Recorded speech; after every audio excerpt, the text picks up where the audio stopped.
महिला दिदीबहिनीहरू सबै जागरुक हुन्छन् भन्ने कुरो त्यस्तै हो। तर कुनै कुनै महिला दिदीबहिनीहरू यति जागरुक हुन्छन् र नेपालमा केही गर्नको लागि र स्थानीय उत्पादनहरूलाई एउटा मार्केटिङ गर्नको लागि हाम्रो सोताङ अर्गानिक फर्म धरानबाट आज आउनु भएको छ हाम्रो बहिनी र उहाँहरूको कुरा पनि सुनौँ हामी। अनि नामसहित आफ्नो फर्मको नाम पनि भन्नु होला बहिनी। हस्, धन्यवाद। नमस्ते, म चाहिँ शान्ति राई हो। म चाहिँ धरानबाट आएको। यहाँ चाहिँ हामी काठमाडौँमा आउने सानो काम थियो, अनि यहाँ दाईहरूको अल्लो उद्योग पनि हामी हेरेर जाउँ भन्ने भयो। अनि हामी चाहिँ यहाँ आइपुग्यौँ र हाम्रो दाईहरूबाट यो हेम्स उद्योगबाट सामानहरू पनि धेरै नै आउँछ हाम्रो पसलमा। अनि हामी पनि बिक्री गरिरहेछौँ धरान सोताङ फार्ममा चाहिँ। अनि खास गरेर बहिनी जुन तपाईँले रागाको सुकुटी मासुदेखि लिएर नेपाल अधिराज्यभरमा जुन उत्पादन साना किसानहरूले साना उद्योगीहरूले उत्पादन गरेको जुन उत्पादन छ नि, त्यो त्यत्रो कसरी म्यानेज गर्नुहुन्छ र त्यो पसलमा यति धेरै उत्पादन छ होइन? अहिले त झन्डै भन्ने हो भने विदेशी सामान त तपाईँको पसलमा पाउँदैन होला है? हजुर दाइ, अब त्यो चाहिँ सबै अब मिलाएर गर्नु पर्यो। अब सबै कृषकहरू अब सबै उत्पादन गर्ने हाम्रो कृषकहरूबाट चाहिँ हामीले चाहिँ अब के भन्नु मिलाएर चाहिँ हामीले त्यसरी अब कन्ट्याक्ट गरेर चाहिँ हामी उहाँहरूकै ठाउँमा पनि पुगेर हामीले चाहिँ कलेक्सन गरेर हाम्रो पसल आउटलेटमा चाहिँ अब राखेका छौँ।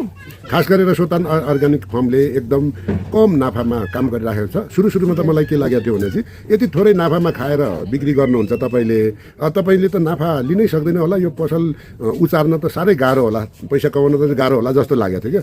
हुँदै आउँदा सोताङ अर्गानिक फर्मको अहिले कतिवटा आउटलेट भए?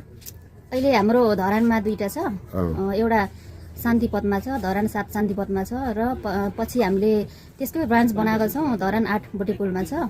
अब बिस्तारै नेपाल अधिराज्यभरि पनि सर्दै हुनुहुन्छ भन्ने सुनेको छु र। हजुर, हाम्रो कस्टमरहरूको माग पनि अब धेरै नै छ। अब ठाउँमा राखिदिनु भन्नुभएको छ। अब हामी बिस्तारै अब सबै ठाउँमा खोल्दै गर्दै जानेछौँ, ब्रान्च बनाउँदै जानेछौँ। हो, सङ्घर्ष सजिलै हुँदैन।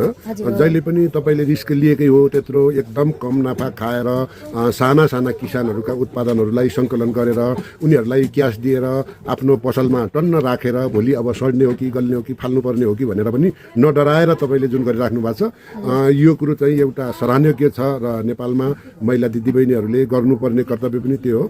अहिले झन्डै हाम्रो सोताङ अर्गानिक फर्ममा कतिवटा आइटम जति होला है?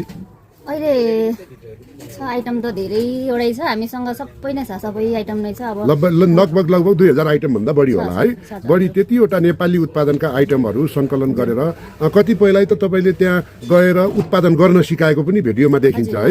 अनि उहाँले आफै गएर घरमा गएर त्यो उत्पादन गर्न सिकाएर एक प्रकारको अर्गानिक चिजहरूलाई सङ्कलन गरेर ल्याउनु भएको छ। अनि अहिलेसम्म नेपाल सरकारले अथवा स्थानीय सरकारले केही उपहार दिएको छ तपाईँलाई? अब त्यो त्यस्तो उयोहरू पनि अब आएको छ। पहिला हामीले खेतीहरू गर्थ्यौँ होइन, धेरै नै सङ्घर्षहरू त धेरै नै छ। पछि चाहिँ हामीले अगाडि सुरुमा चाहिँ हामीले अब धेरै नै अब त्यही अब छ, धेरै नै अब बङ्गुर गाईहरू हरेक गरेको थियौँ, त्यसरी हाम्रो फार्महरू थियो। अनि पछि चाहिँ हामी मार्केटमा चाहिँ छिरेको हो।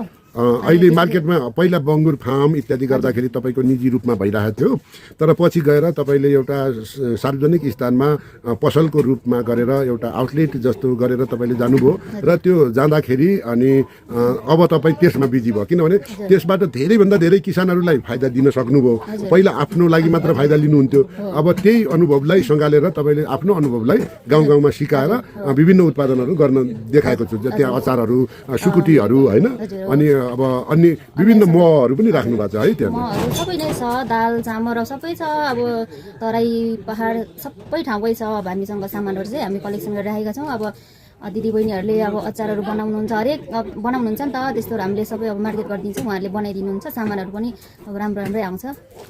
अनि विशेष गरेर हामीले अब फेसबुकमा हेर्दाखेरि सोताङ अर्गानिक फर्म गरेर सर्च हान्यो भने आउँछ नि है? त्यो टिकटकमा पनि सोताङ अर्गानिक फर्म नै छ होइन? अनि हाम्रो युट्युब च्यानल छ कि छैन? युट्युब च्यानल अहिले बनाएको छैन, हाम्रो पेज चाहिँ छ, सोताङकै पेज छ हाम्रो बनाएको। ल, अब तपाईँहरूले पनि जतिले यो भिडियो देखिराख्नु भएको छ, सोताङ अर्गानिक फर्मबाट नेपाल अधिराज्यमा उत्पादन भएका नेपाली वस्तु किन्ने चाहना भएको खण्डमा अर्गानिक वस्तुहरू, स्वास्थ्यलाई फाइदाजनक हुने वस्तुहरू अथवा मानौँ आफ्नो लोकल एरियामा नपाउने वस्तुहरू पनि त्यहाँ पूर्वदेखि पश्चिमसम्मका उहाँहरूले सङ्कलन गरिराख्नु भएको छ। पूर्व मेचीदेखि पश्चिम महाकाली भित्रका सबै उत्पादनहरू देखिरहेको छु मैले र त्यो म्यानेज गरिराख्नु भएको छ। हजुरलाई धेरै धेरै धन्यवाद छ आज गणेश हेममा आउनुभयो र आएर पनि 2-4 कुरा गर्न पायौँ हामीले र आउने दिनमा पनि फेरि यस्ता कुराहरू गर्दै गरौँला र हामीले पनि अब नेपालमा रहेका नेपाली उद्योगहरूलाई जसरी नि फस्टाउनुपर्छ भन्ने कुरो हो। मेरो पनि करिब फ्रेन्चाइज जस्तै मान्नुहोस् सबै किसिमका सामानहरू सोदाङ अर्ग्यानिक फर्ममा पाउँछ, आउटलेट्समा पाउँछ, त्यहाँ गएर किन्नु होला। धेरै धेरै धन्यवाद। ल आइदिनु भयो स्टुडियोमा र जनतालाई 2-4 कुरा राखिदिनु भयो। धन्यवाद है बहिनी। हुन्छ, धन्यवाद। ल हुन्छ, धन्यवाद।